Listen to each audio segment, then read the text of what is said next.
ada nggak secara khusus dia menyebut bahwa orang Jawa Tengah akan memimpin bangsa Indonesia? Nggak ada kan? Nggak ada. Dalam Sumpah Palapa nggak ada kan? Nggak ada. Berarti kan semua masyarakat di Indonesia, Nusantara itu punya hak untuk menyatukan Nusantara kan? Iya. Bener sekali cuma. Iya kan?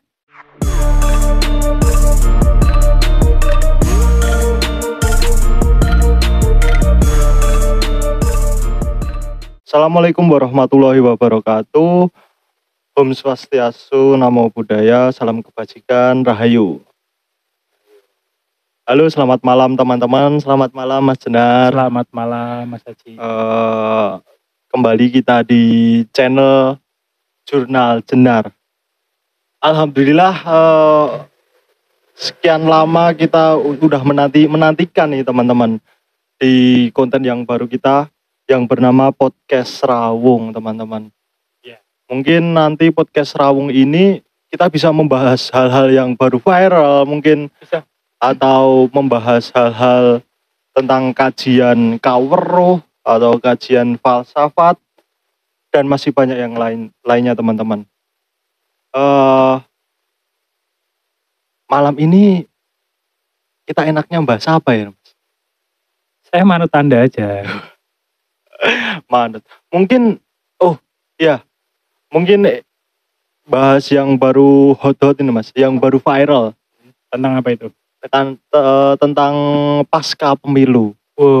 Ini kan baru masih, bahkan sampai sekarang pun masih hot.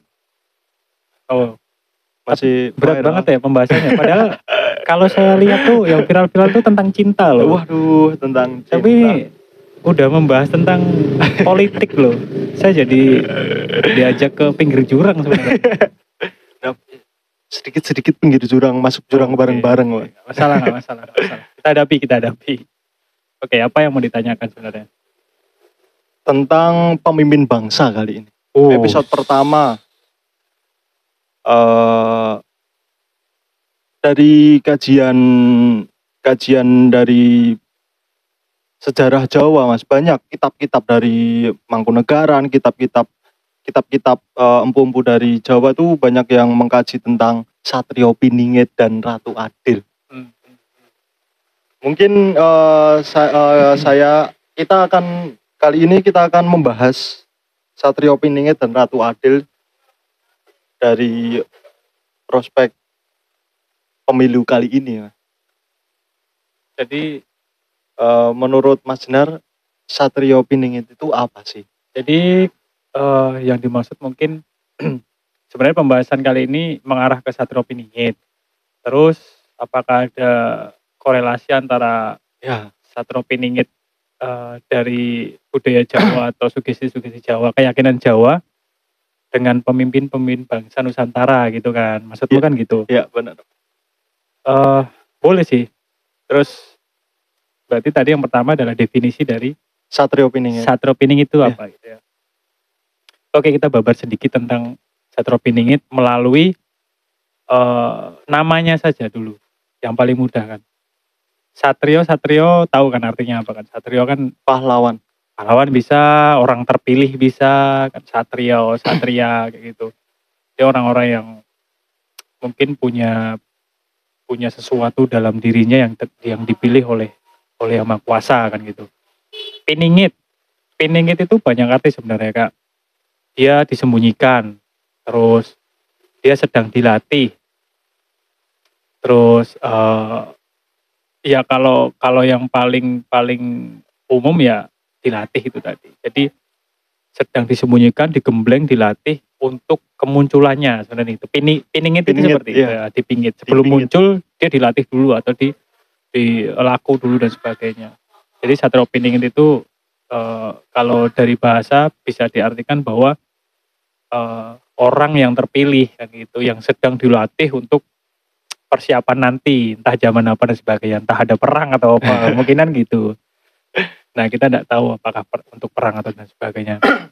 Nah, definisi kecil dari Satrio Piningit seperti itu. Itu definisi kecil dari Satrio Piningit. Nah, terus yang jadi rancu itu sebenarnya Satrio Piningit itu benar-benar eksistensi sebuah manusia atau seorang manusia yang akan hadir, atau dia hanya keilmuan yang harus dibabar hakikatnya gitu loh. Karena leluhur-leluhur kita zaman dulu itu banyak sekali yang menyisipkan sanepo gitu. Iya. Tapi anak cucunya sekarang itu lebih lebih memilih untuk mengeksistensikan sebuah ilmu menjadi sebuah sosok gitu loh. Termasuk dengan Bobo Angkoso, termasuk dengan Ibu Ibu Bumi Bumi. dan sebagainya. Itu banyak sekali orang-orang spiritual zaman sekarang yang mengeksistensikan gitu loh. Jadi mewujudkan keilmuan itu dengan wujud gitu loh. Makanya banyak banyak perlombaan kan. Banyak perlombaan bahwa aku adalah ini, aku adalah itu. Pengakuan itu sendiri. Nah, itu sebenarnya bukan penyakit, cuman kayak hal-hal yang mewujudkan yang seharusnya itu ilmu dan kita bisa babar dengan simpel, tapi malah menjadi sesuatu yang ribet, yang seolah-olah kita harus bisa mewujudkan hal-hal seperti itu gitu loh. Itu kasihan anak cucu kita generasi yang mendatang gitu loh. Bahkan dari kemarin-kemarin tuh Mas, pemilu itu banyak sekali juga yang bawa embel Satrio Piningit, bahwa si A itu Satrio Piningit, si B itu Satrio Piningit, bahkan sampai bilang dia itu Satrio Piningit dan Imam Mahdi. Wow. Menakutkan sekali ya. Saya pernah dengar statement seperti itu sih, cuman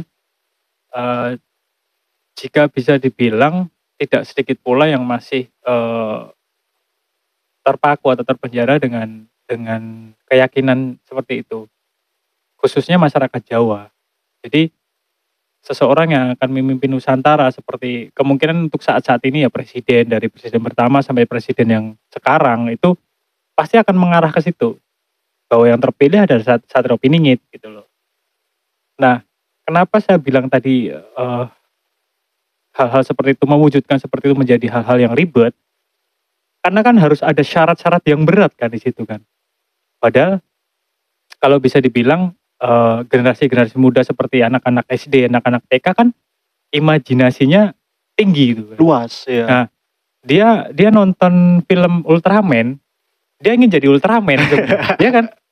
Tuh, itu sebenarnya bagus. Karena yang ada di dalam imajinasi anak-anak kecil itu, dia ingin jadi Ultraman itu hanya membantu orang yang kesusahan, membantu orang jadi pahlawan. Gitu loh, kayak membantu orang dari orang jahat kan gitu kan. Dia ingin jadi itu. Itu kan hal-hal simpel. Apakah itu bisa disebut Satrio Piningit? Bisa juga sebenarnya. Itu hal simpel kan gitu. Tapi masyarakat kita, khususnya orang-orang spiritual, membuat keilmuan itu menjadi ribet banget. Kita harus punya ini dulu nih. Kita harus laku puasa 100 hari atau mungkin 1 tahun atau bertapa 1 tahun ya itu bagus, itu laku yang bagus untuk prihatin sebenarnya. Cuman keilmuan seperti itu, marilah kita untuk kayak mendefinisikan atau mengartikan keilmuan itu dengan hal simpel. Jadi setidaknya dipahami dulu oleh generasi kita. Setelah dipahami bisa mengambil hakikatnya gitu loh Mas. Paham kan? Paham. Nah, kalau didefinisikan Satrio Piningit itu harus menjadi pemimpin besar, harus menjadi raja gitu ya, teman-teman ya. Ya kasihan. Apakah kita punya kompetensi atau punya syarat yang begitu besar untuk menjadi raja? Kan enggak kan? Nah, perebutan ilmu itu di sini sebenarnya. Itu yang bikin rancu gitu loh. Kamu tuh siapa? Kamu nggak bisa jadi Satrio Piningit. Nah, kalau mungkin ya, maaf ya, kalau Pak Jokowi itu udah Satrio Piningit dia. Kan pemimpin bangsa terpilih kan, dipilih oleh Nusantara nih, masyarakat Nusantara gini-gini. Nah memang setiap ini pendapat ya, disclaimer dulu, ini pendapat saya. Memang masyarakat khususnya Jawa itu tidak bisa lepas dari sejarah-sejarah yang mengarah ke situ. Makanya kebanyakan pemimpin Indonesia itu dari suku Jawa, karena mereka masih percaya bahwa yang terpilih untuk memimpin Nusantara itu ya Satrio Piningit tadi. Walaupun 5 tahun sekali ya berganti, atau mungkin 10 tahun 2 periode dan sebagainya. Tapi itu juga fakta sih Mas. Bahkan beberapa presiden-presiden kita itu juga dari Jawa. Memang. Karena apa? Sugesti dan keyakinannya kuat gitu loh.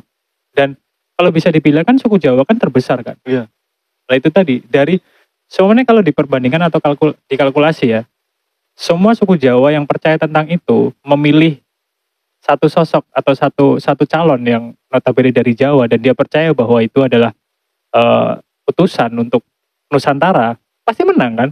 Iya. Nah, makanya itu sugesti di situ yang apakah harus kita rubah atau memang harus seperti itu? Karena kan kalau bisa dibilang setiap warga negara Indonesia maupun di suku Jawa, Kalimantan, Sulawesi atau dan sebagainya kan punya hak yang sama untuk memimpin negara kita, sebenarnya kan itu kan. Iya. Nah, bagaimana itu untuk memecahkan seperti itu tuh bagaimana gitu loh. Iya nggak? Iya, benar. Soalnya apa ya Mas? Dari Bentar, ini boleh ngerokok nggak ini ya? Boleh silakan bebas Mas. Oke, sambil ngerokok biar santai ya. Ngerokok ya teman-teman. Biar santai. Kamu juga mau ngerokok atau? Iya dong. Oh, tadi kalau saya nggak nanya kamu nggak ngerokok ya? Rokoklah sampai paru-parumu jebol. Minum Mas, minum. Oke, santai. Rokok dulu kawan-kawan. Biar agak santai. Kelihatan dari tadi serius ngobrol panjang lebar. Nah, saya mengikuti Anda. Anda kan hostnya. Kalau Anda nyuruh saya santai, saya santai. Kalau Anda nyuruh saya serius, kan gitu. Ini bisa serius dan santai sih Mas. Boleh. Manut sih saya sih.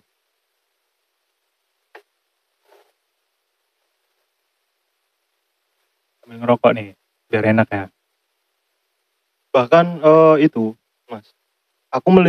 Saya sendiri pun juga ngelihat soalnya para calon-calon pemimpin bangsa itu sekarang yang kemarin lah Mas, yang deket-deket itu.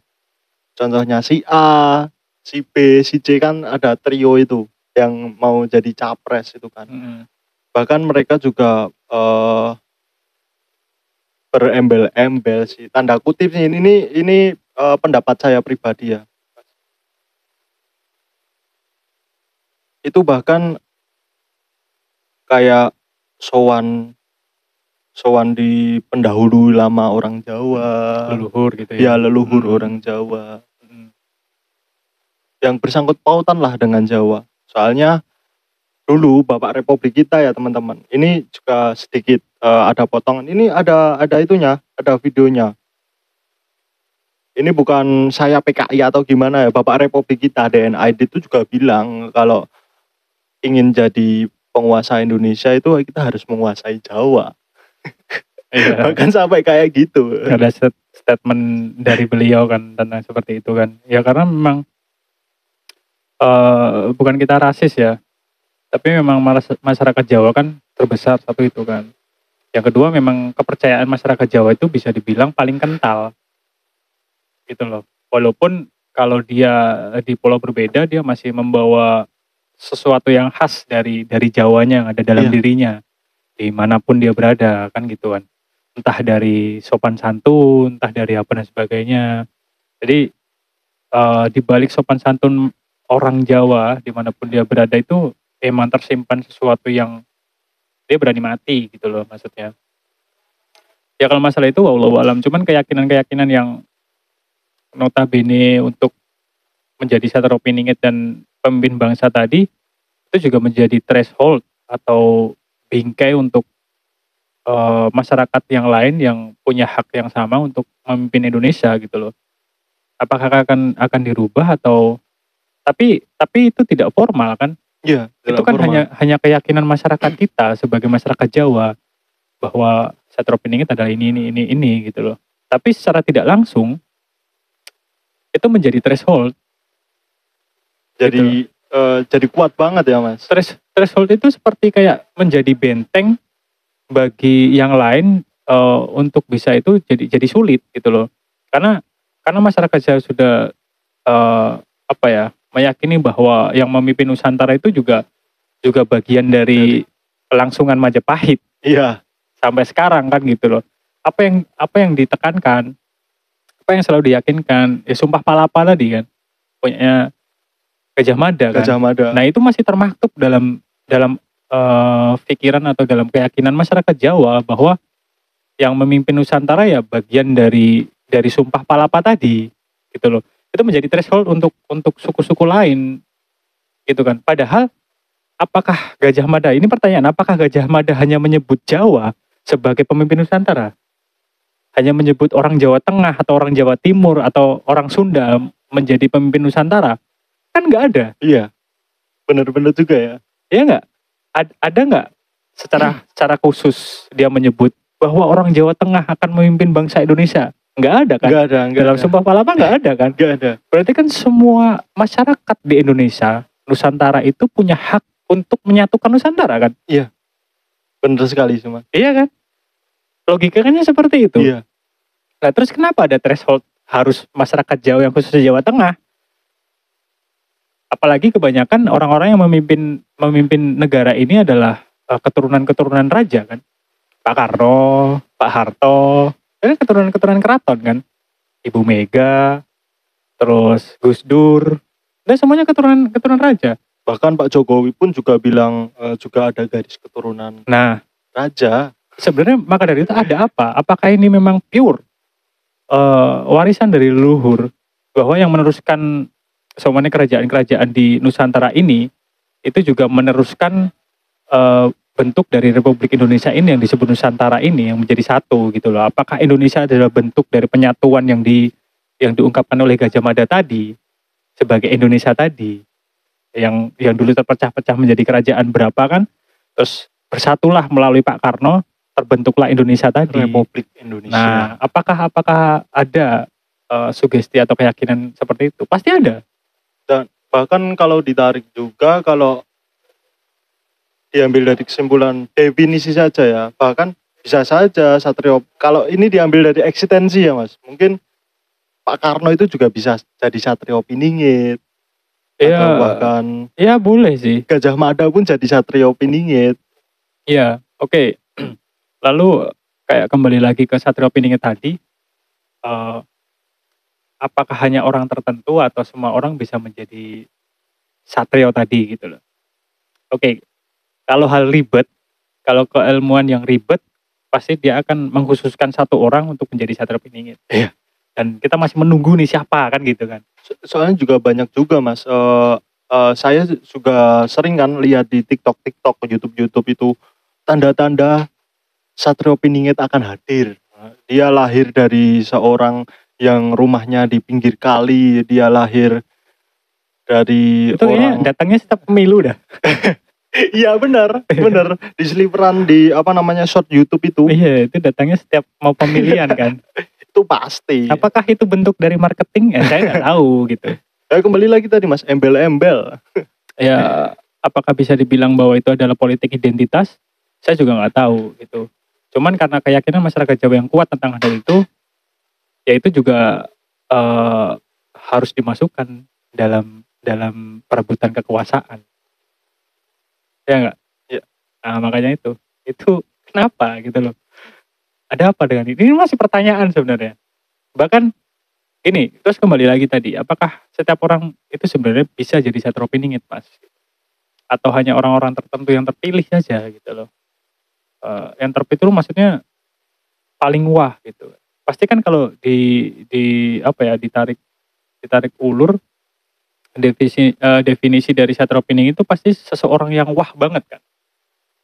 Dan bayanganmu kan pasti ini tinggi besar ganteng ya kan, Gagah. gagah Seorang prajurit. kayak raja kan gitu kan. Nah itu ribet sebenarnya. Padahal kalau bisa ditarik, kamu bisa jadi Satrio Piningit. Contohnya seperti apa? Nggak usah dalam lingkup yang besar, tapi dalam lingkup yang kecil dulu kayak keluarga. Bisa nggak Mas Haji jadi Satrio Piningit bagi keluarga? Bisa.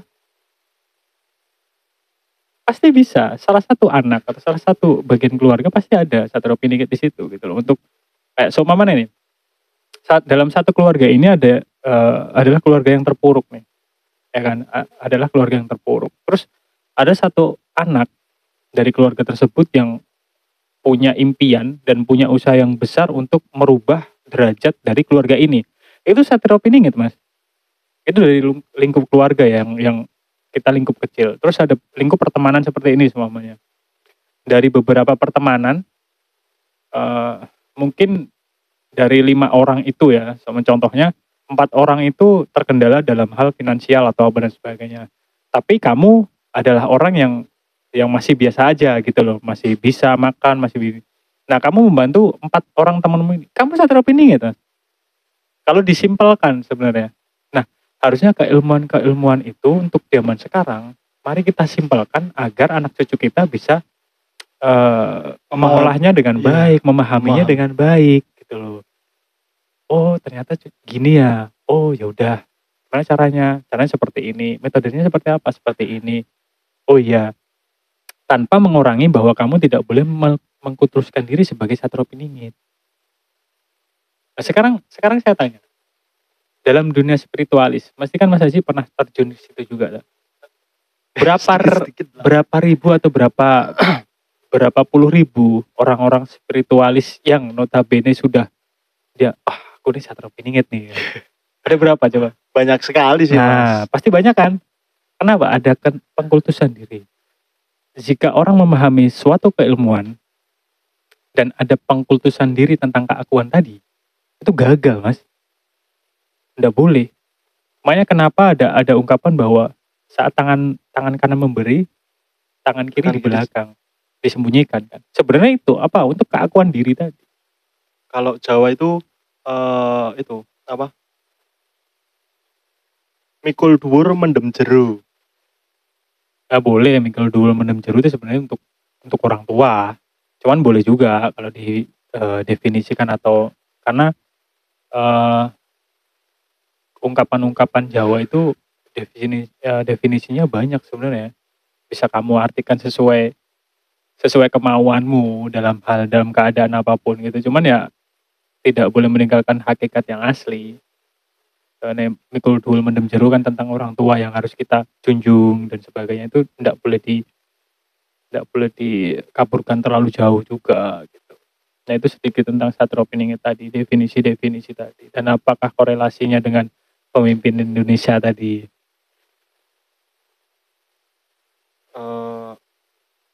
Aku tadi di benak saya juga berlintasan sih Mas, begini. Apa ya? Mau tanya apa? Lupa. Bentar Mas. Apa? Tentang apa? Juga tentang satria piningit juga. Oh itu Mas, kan banyak sekali orang-orang yang mengejawantahkan, yang mendefinisikan satria piningit itu apa, dan banyak juga itu juga menyenggol bahwa satria piningit dan ratu adil itu apakah sama? Oh iya, tahu. Kan juga ada di ajaran banyak cerita-cerita Jawa bahwa ada satria piningit, ada ratu adil. Apakah itu? Sekarang tak tanya, menurutmu itu sama atau beda? Kalau menurut saya pribadi ya Mas, kalau itu satu hal yang sama sih Mas. Nah, kalau menurutmu itu adalah satu hal yang sama, korelasinya di mana? Mereka membawa kebaikan semua. Saya sendiri mendefinisikan satria piningit sama ratu adil itu ke hakikat Mas, ke ajaran keilmuannya. Oh, sebenarnya boleh juga. Cuman kalau bisa di logikakan lagi, kalau memang itu sebuah eksistensi atau seorang eksistensi yang akan datang, satria piningit dengan ratu adil memang sama, cuman derajatnya sudah berbeda. Satria piningit saat dia masih menjadi seorang pejuang dan baru digembleng, baru dilatih. Oh ya, paham saya. Setelah dia menjadi itu dan dia sudah berhasil dengan gemblengan itu, lalu dia berhasil untuk kayak menjadi bagian dari keadilan senusantara semuanya atau sedunia ya. Itu dia jadi ratu kan. Diangkat jadi ratu. Ratu kan sudah raja itu. Nah, jadi memang bisa dibilang bahwa satria piningit dan ratu adil itu sama, cuman derajatnya sudah berbeda. Saat jadi satria dan saat sudah menjadi ratu adil. Itu logikanya seperti itu, ya nggak? Iya. Logikanya seperti itu. Cuman kalau bisa dibedakan ya mungkin ada pendapat yang berbeda, yang membedakan dari kedua kedua eksistensi ini, keilmuan ini ya silahkan. Silahkan, itu tidak masalah sebenarnya. Cuman, Pendapat orang beda-beda. ya disclaimer aja. Pendapat saya itu berbeda mas, ini. Kalau Ratu Adil ini. Nggak masalah, secara definisi nggak masalah. Cuman kalau secara eksistensi, menurut saya itu sama.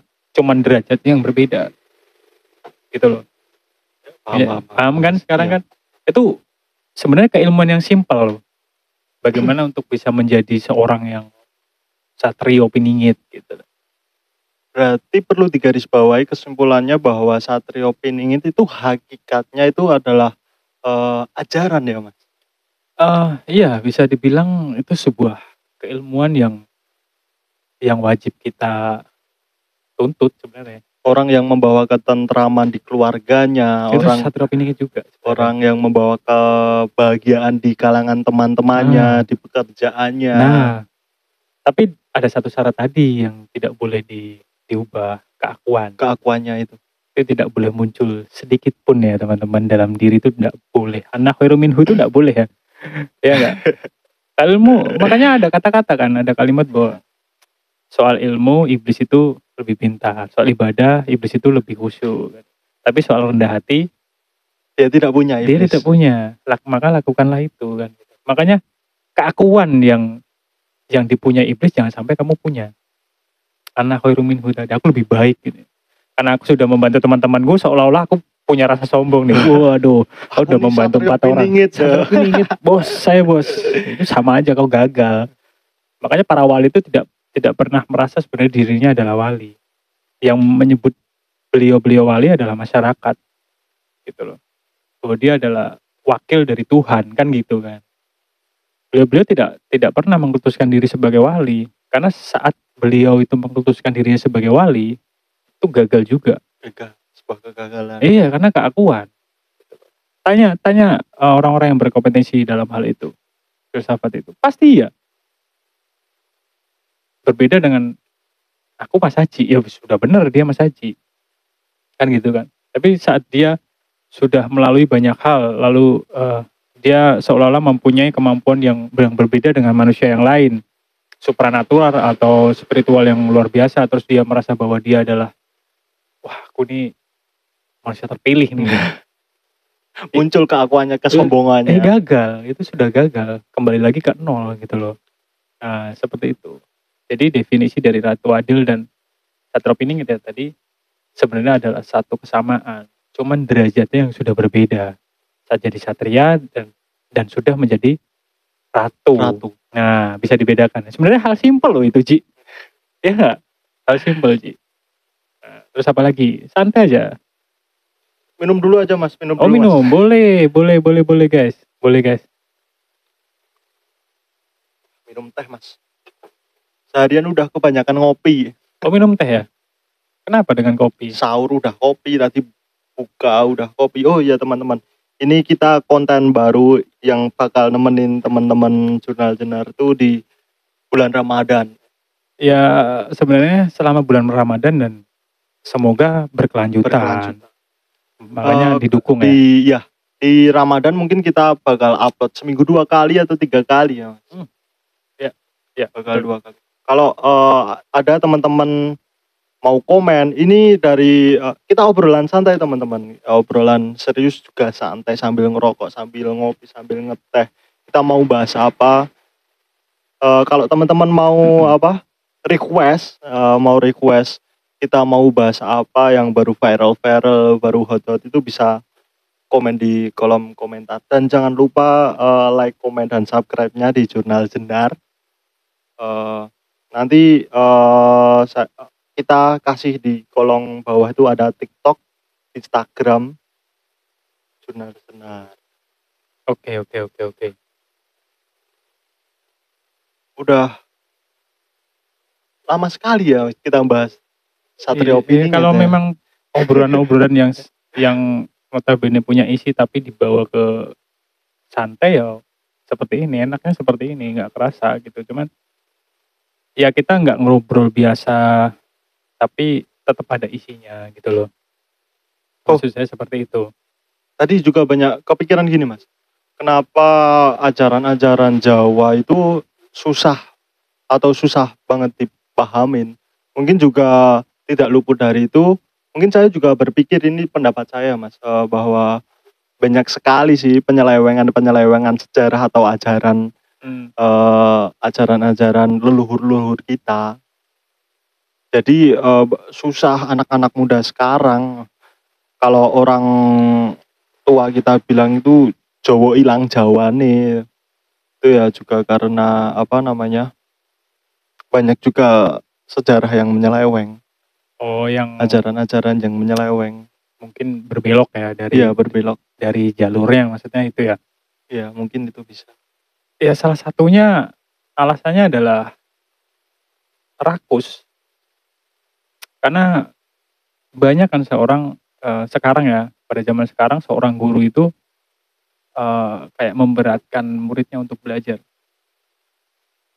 Ya sebenarnya nggak apa-apa, semua orang kan butuh makan gitu. Iya, Butuh rokok sekarang ya, butuh rokok, butuh bensin untuk kesana kesini kan. Cuman karena kerakusan itu maksudnya tidak sesuai dengan apa yang dia butuhkan sebenarnya. Sebenarnya seorang murid itu dia punya kesadaran untuk memberikan sesuatu kepada gurunya. Itu ada itu. Ya, sebenarnya ada.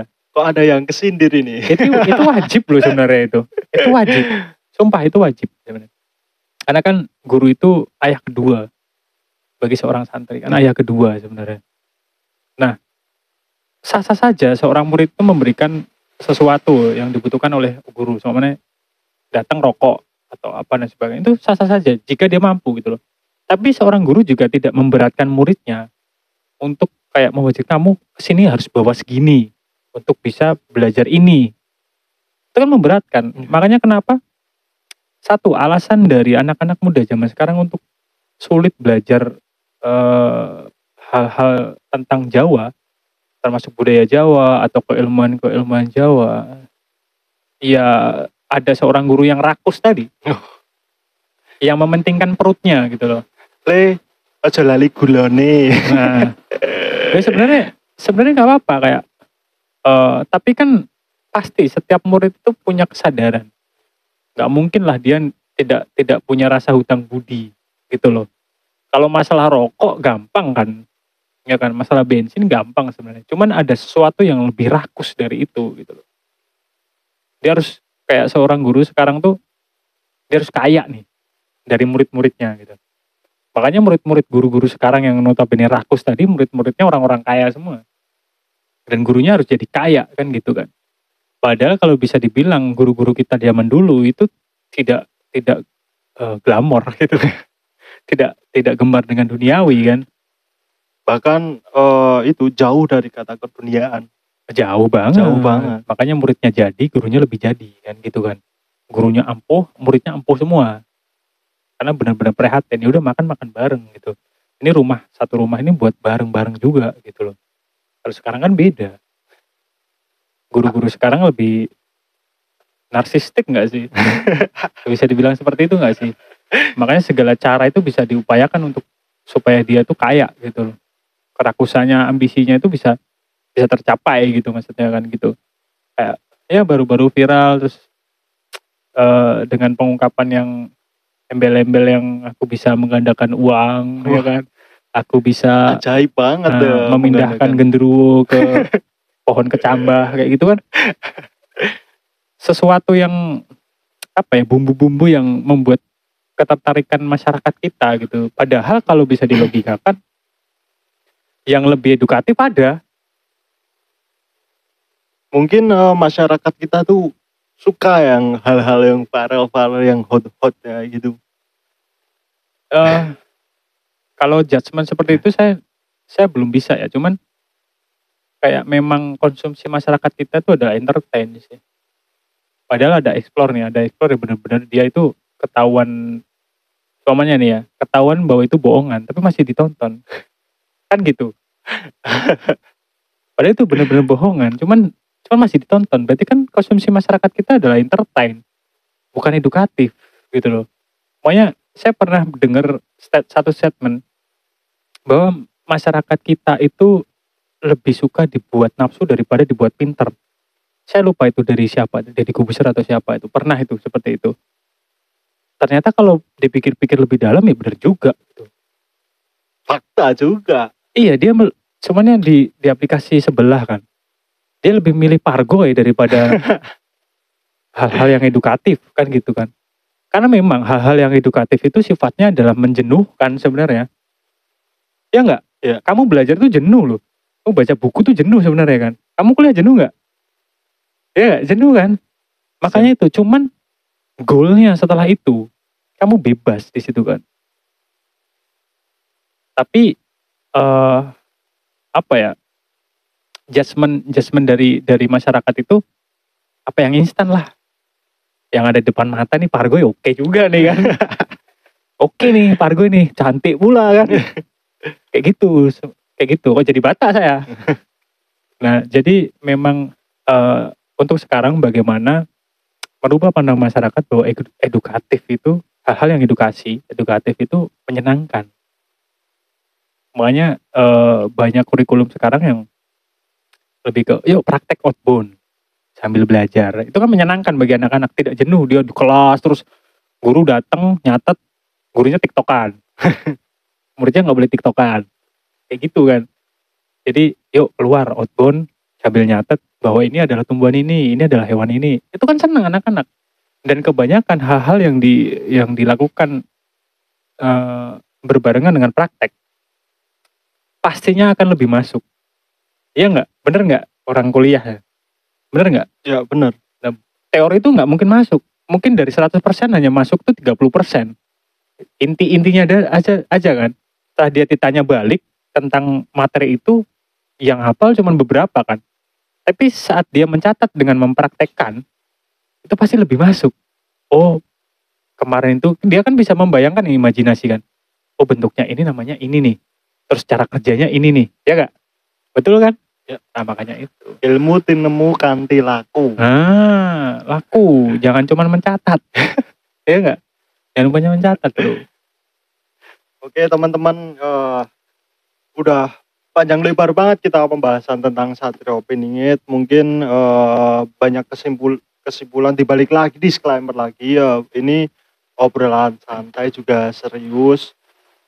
Kita bisa membabar kaweruh tentang Satrio Piningit atau juga Ratu Adil itu.